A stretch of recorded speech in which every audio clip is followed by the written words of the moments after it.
kako će se postaviti timovi pre ta dva kružna toka, bit će možda i odlučujući za pobednika Kofidis. Ovde sada samo sa dva vozača napred mora da organizuje bolje svoj sprinterski voz.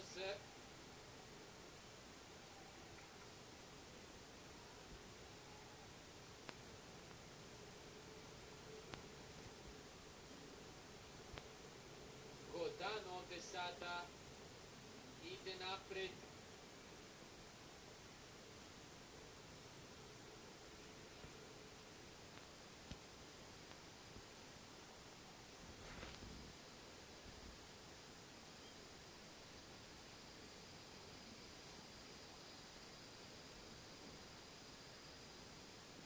Kilometra je do cilja, ovde jedan solo pokušaj, ali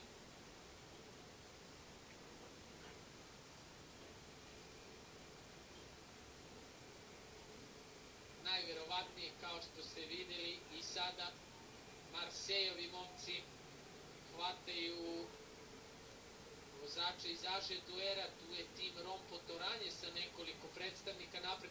Evo sada jednog ozbiljnog guranje za poziciju.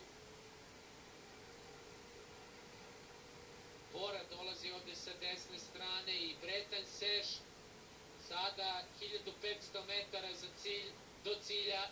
Bora Argon ovde u odličnom tempu.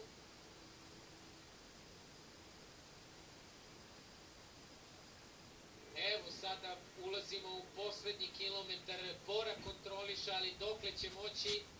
Evo sada onog leve krivine.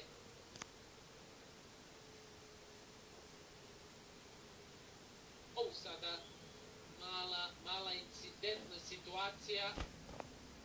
Evo tog prvog kružnog toka koji ide u levo.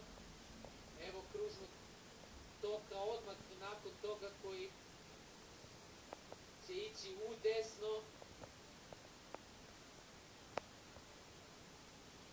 Sada vidite kako su ovde odradili neki od momaka iz Kofidisa, skratili su